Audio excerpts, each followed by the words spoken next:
Well, good morning and welcome to another live version of Elevenses. I'm back from my short trip to Broadstairs to enjoy some sun, sand and sea, and have to admit an ice cream or two, and even maybe a pint of beer.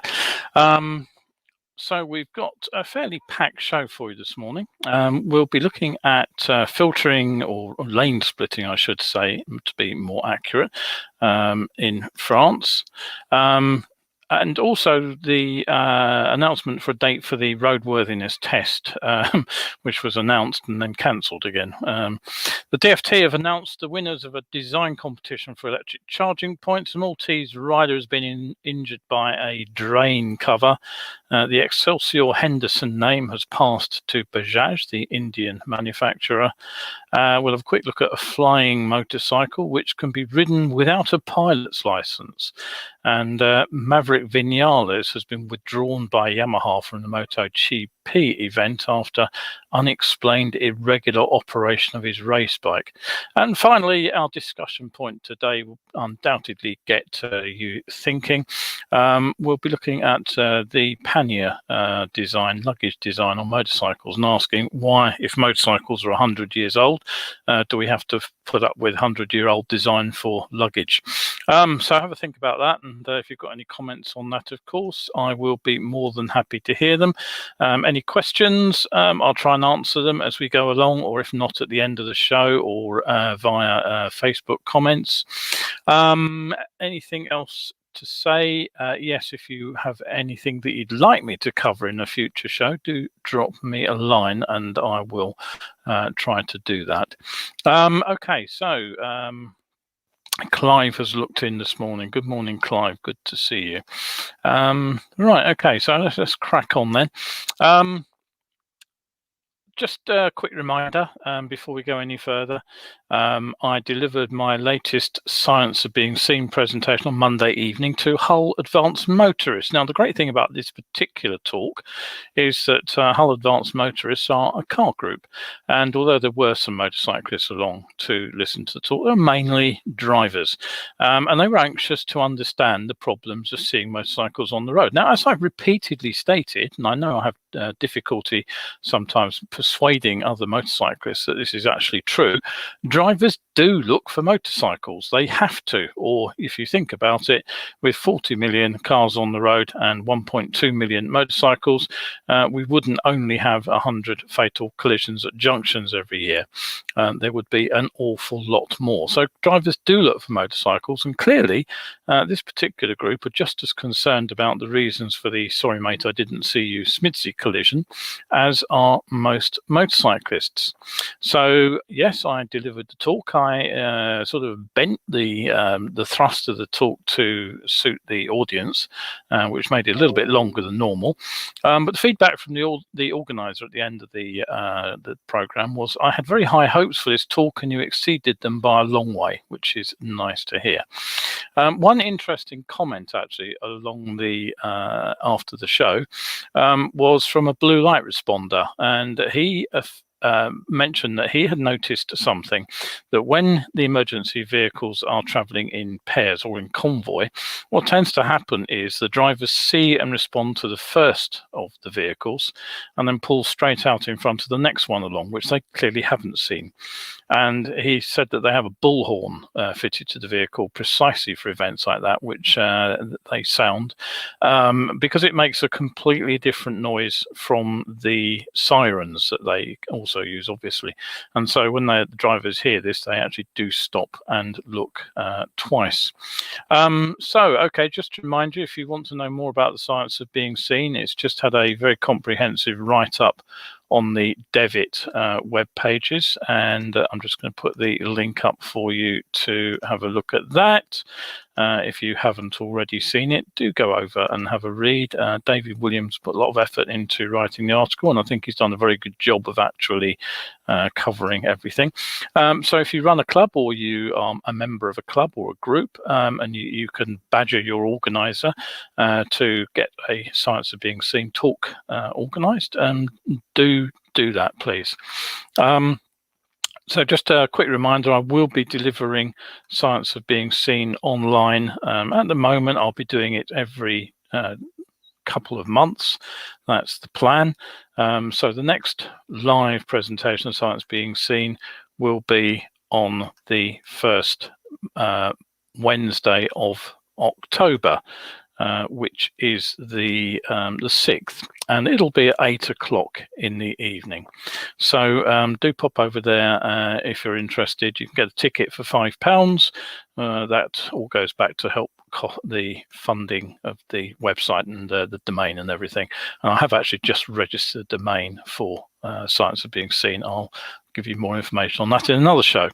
I'm also planning to fit in a show which I will run morning to work for the sort of Hong Kong, Australia, New Zealand audience, because I have had a couple of requests.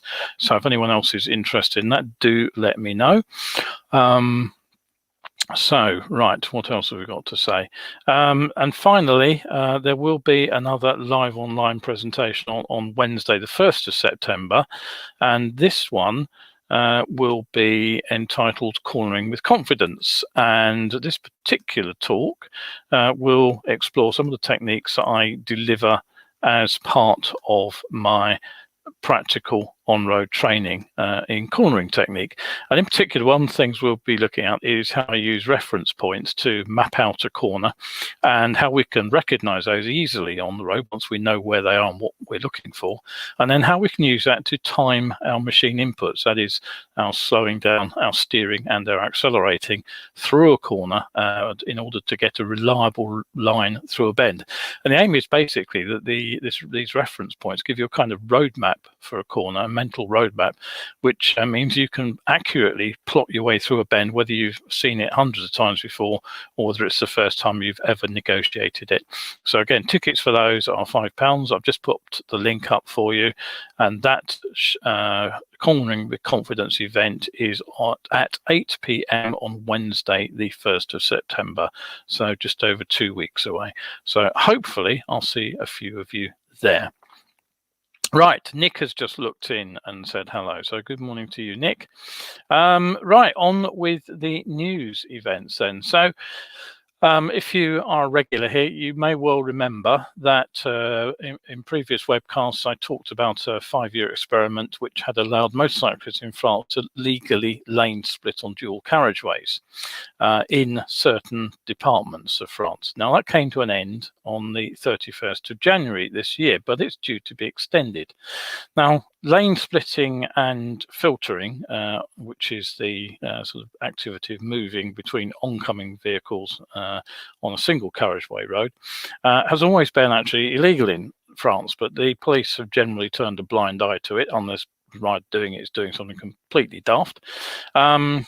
The French National Motorcyclists organisation, the FFMC, which stands for Fédération Française des Motards en Colère, angry motorcyclists in short, has been asking for legalisation of the practice, which is widespread since 2011. And, you know, riders have been doing it for donkey's years, going back to Paris in 1982 or something, I remember having to dodge the riders who were filtering behind me at considerably higher speeds, and I was happy to do it.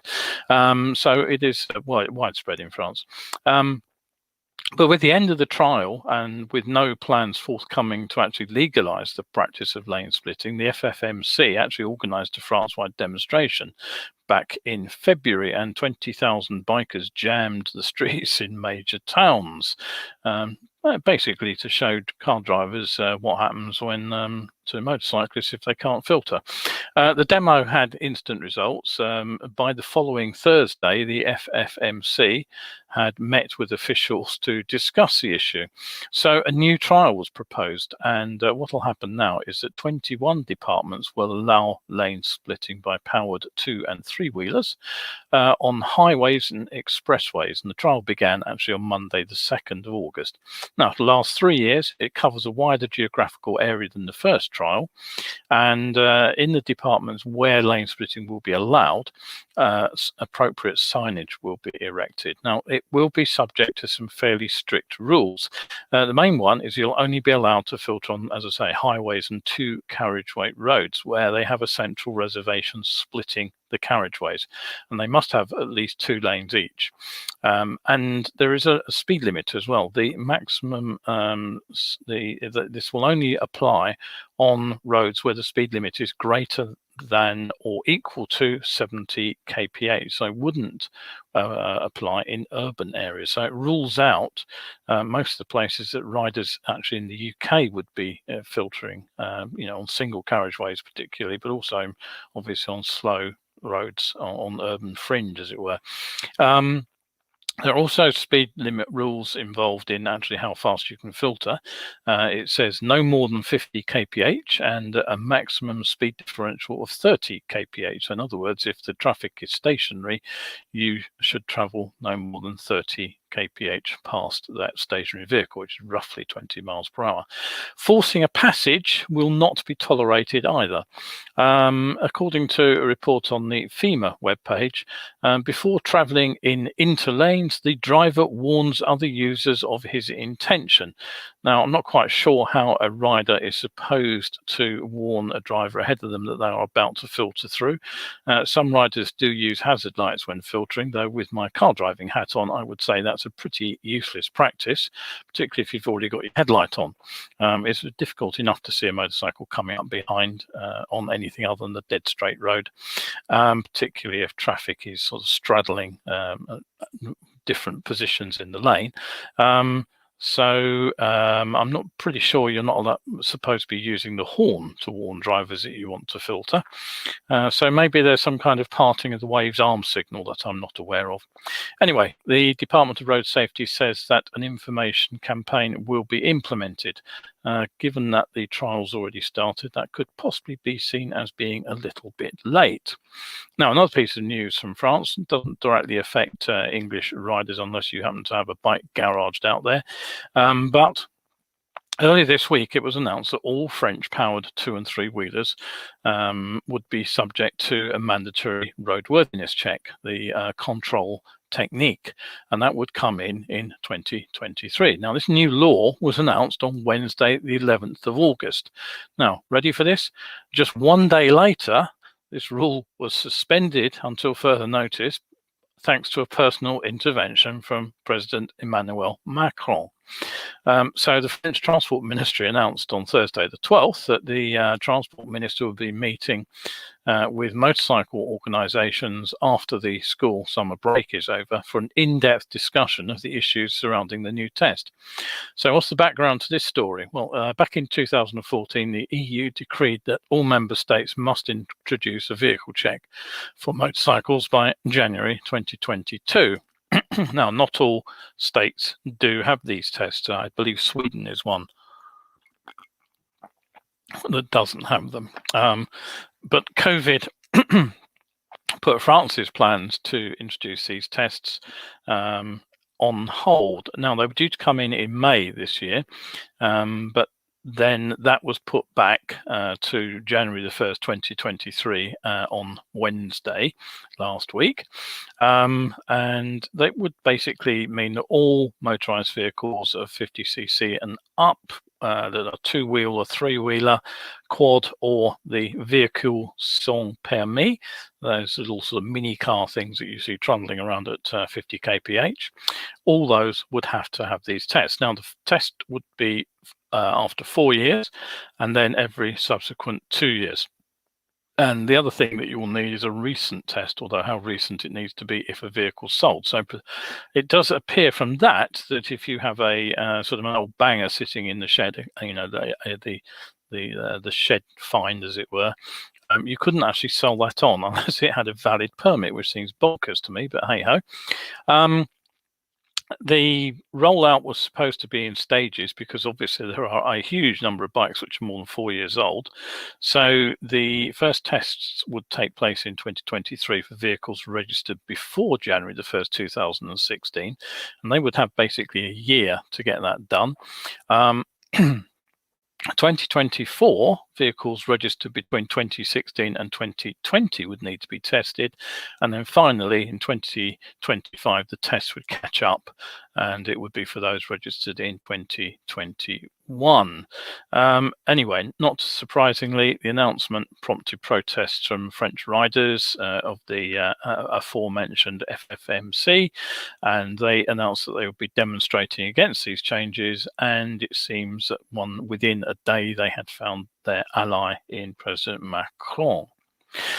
Right, okay, don't forget you are watching Survival Skills. Kevin Williams here with the Elevenses show. You can set a reminder to catch this show every Wednesday and Sunday at 11. As a rule, these shows go out live, but every now and again I do a recorded one, just as I did last week. They're now shown live on Facebook and live on YouTube, incidentally. Okay, you'd think that an electric charging point for vehicles was simply a matter of making something that works, but no, the DFT have held a competition in order to appoint designers to do the job. And so we'll have to wait till November for the final design, which will be unveiled at the Climate Summit in Glasgow that month. It's then anticipated that these designer charging points will be rolled out throughout the UK in 2022. Now, right now, you may be wondering how many charging points there are. And if you put a positive spin on it, there are over 25,000 public charging points in the UK, meaning that an EV owner is never more than 25 miles from a charging point. The less positive interpretation of that is that there are more than 10 electric cars competing for every single charging point. As of May, there were 26,000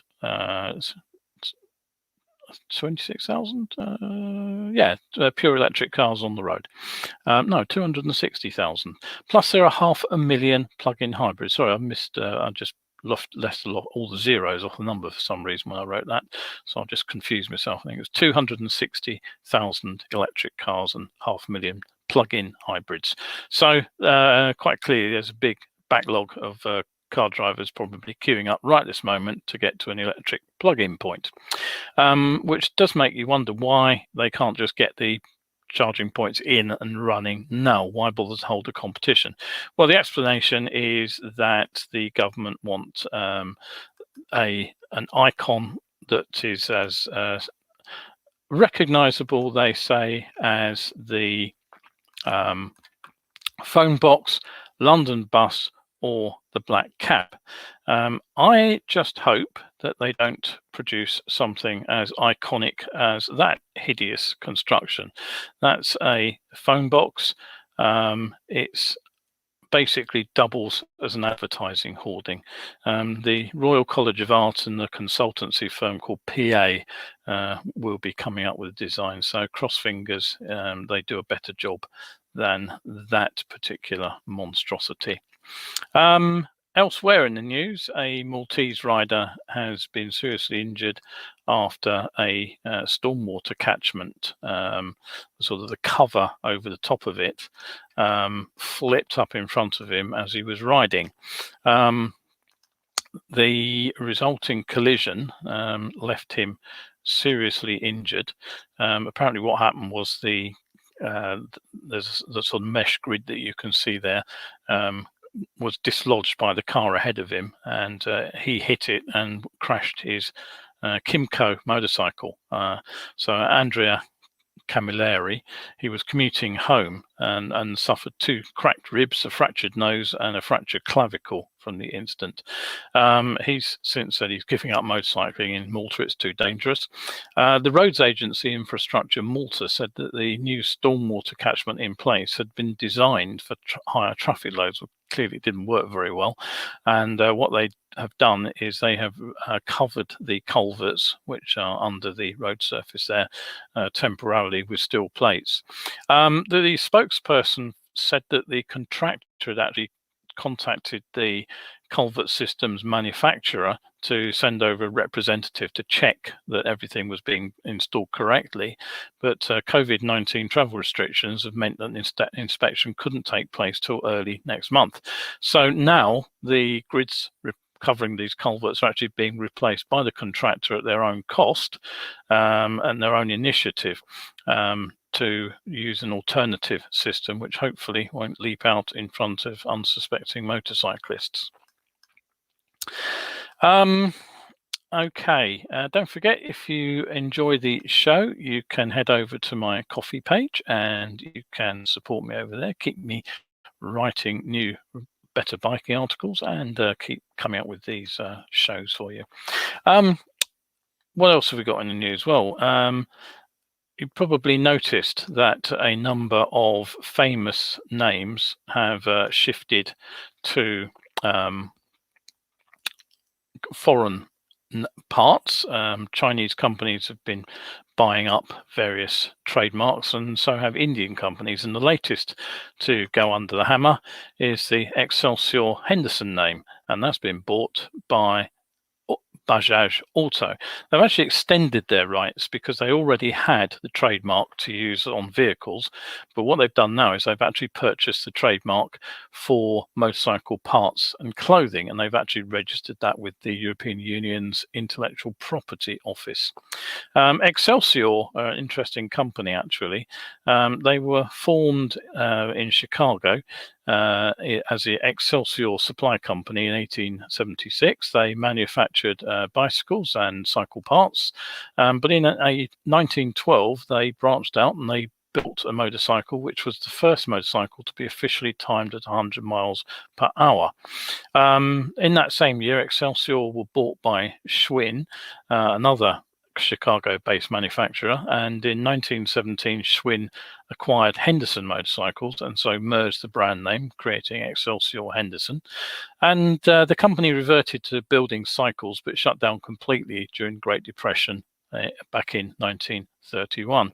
It wasn't until the 1990s that the name made a bit of a comeback. It was revived by a Minnesota-based company, Hanlon Manufacturing, who bought the rights to the name and its products. And they did produce for a short time the Excelsior Henderson Super X motorcycle, a 1386 four-stroke air-cooled twin-cylinder powered bike. They shipped apparently nearly 2,000 units before manufacturing of those bikes stopped, and the company was put up for auction in 2018 with the result that it's now possessed by Bajaj in India. Okay, so if we're not getting around on two wheels, maybe we can look for an alternative form of transport. How do you fancy this? It is the jet motorcycle from Jetpack Aviation. Forget traffic jams, they say the world's first flying motorcycle is coming soon.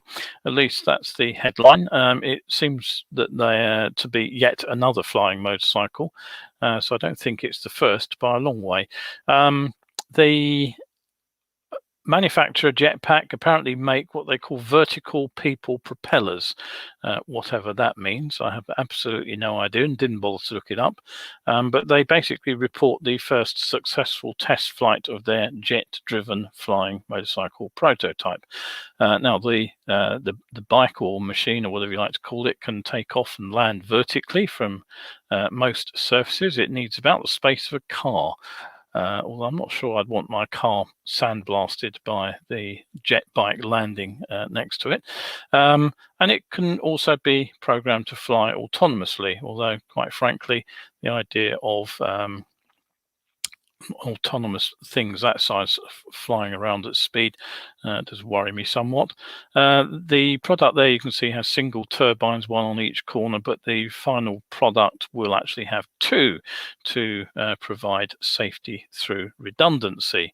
So what else do we know about it? Well, the flight control software program had to be designed in-house to monitor and adjust the thrust to stabilize the machine in flight, and it's said to be an intuitive system that functions as a typical motorcycle. Well, I'll beg to differ on that one. I like to feel the wheels on the road. Having a bit of vertigo, I'm not sure I would want to be several hundred feet above the ground. But nevertheless, the California-based company plans to produce 2 different consumer versions, and they say they could have an ultralight ready within 2 years. Now, this would not require a pilot's license, and under FAA rules, it could travel up to 60 miles per hour for as long as 15 minutes. So you could have a rather scary situation where you have people completely devoid of any flying experience actually let loose on these things to hurtle around the sky. They're also working on what they call an experimental version, which would require a pilot's license, and the speed of that is claimed to be 250 miles per hour with a flight time of 30 minutes plus.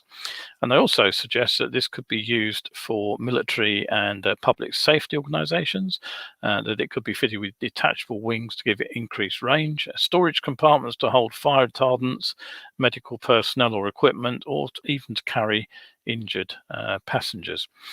Talking of injured passengers, I'm not quite sure how much body armor would be needed to bounce if you fell off something that is at the height of that one. If you're hoping to see one in the skies, don't hold your breath.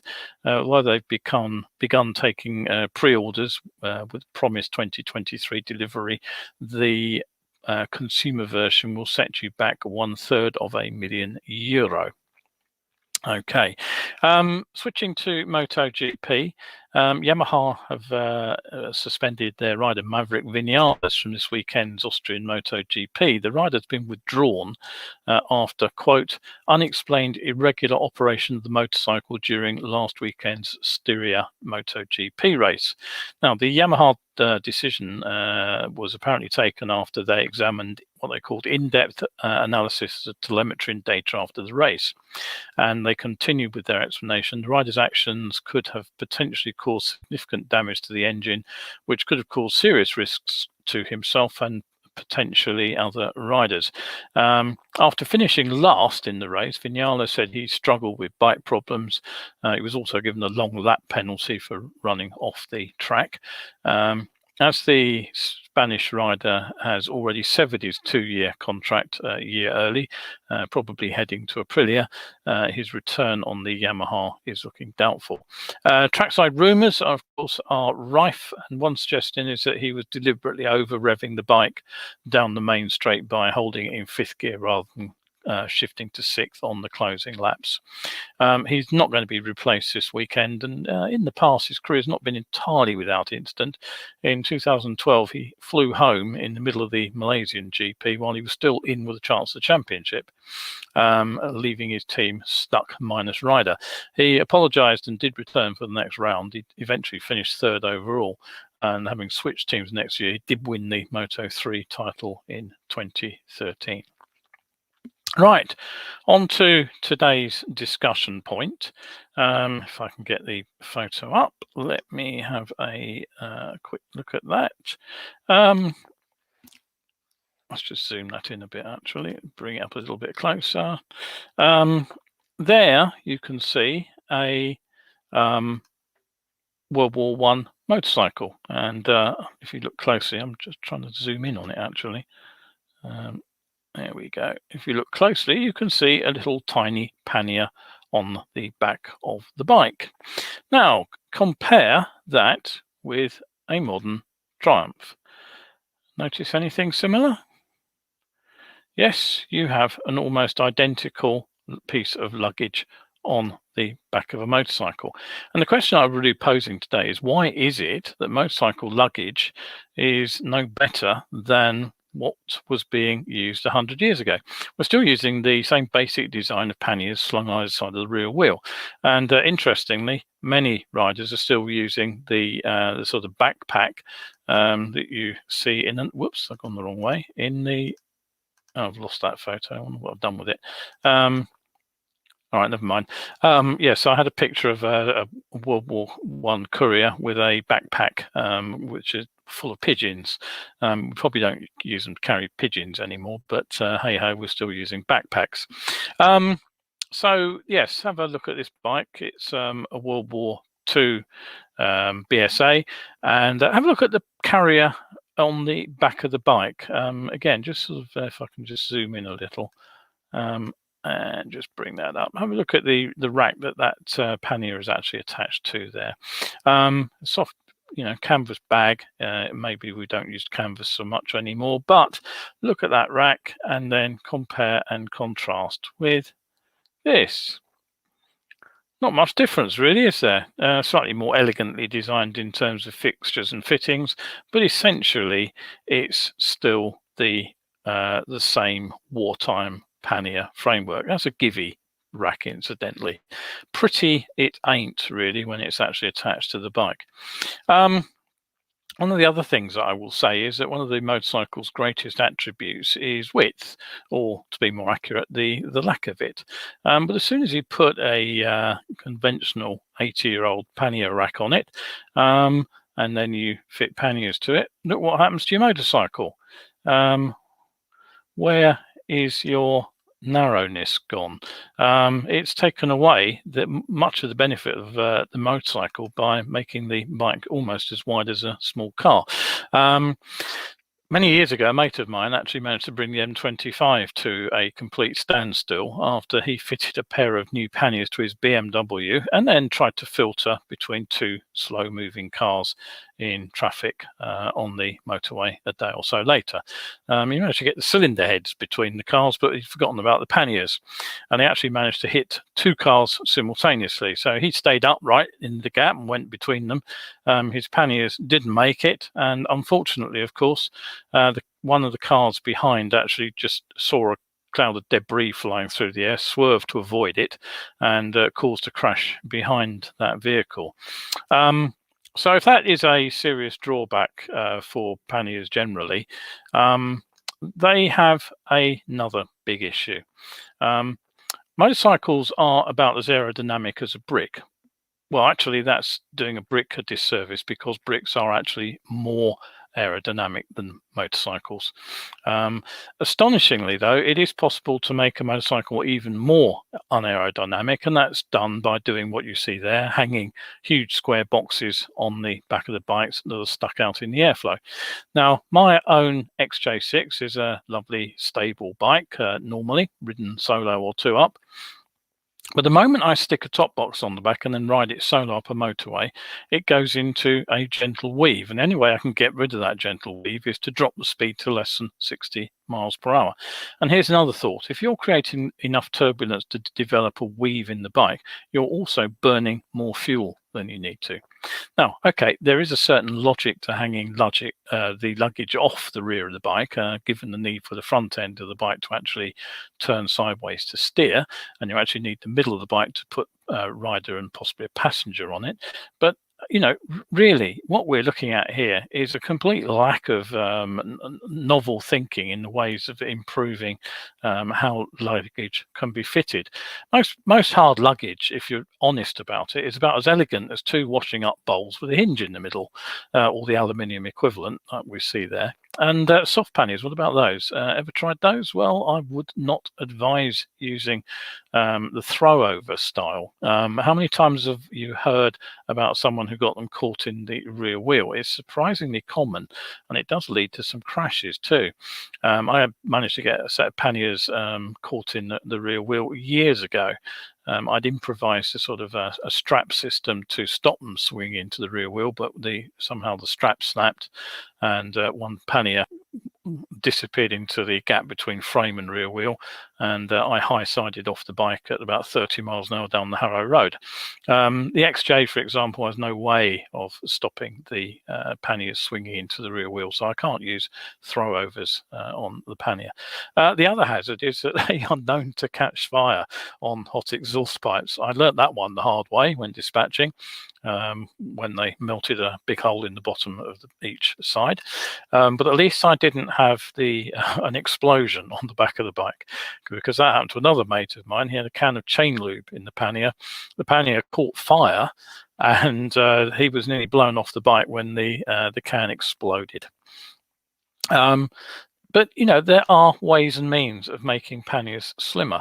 As a courier, I actually cobbled together a pair of narrow panniers myself. Believe it or not, I made them from a pair of plastic jerry cans designed for camping. Now, they were high enough to clear the exhaust pipes. They were narrow enough to fit behind my legs, and if my knees went through a gap, so did the panniers. Now, honestly, try that with a set of Givies or Touratechs, to mention two names. There have been honourable attempts to produce something a little more inspired. This is a Deauville, and if you have a look at the panniers on the back of this, you'll see that they're sort of fed fairly neatly into the rear of the machine.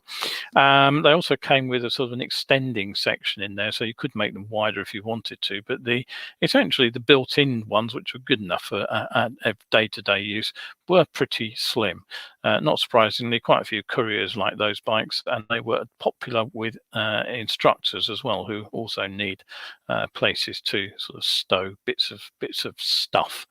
A few tourers have storage built into fairings, but most leave it as an empty space, which is all the way a bit disappointing. You know, my XJ has masses of space around the top of the engine, and you know, it almost certainly doesn't need it anymore. It doesn't require sort of airflow around the engine because it's water cooled. Obviously, the hot air from the radiator's got to go somewhere, but it seems to be mostly over my legs.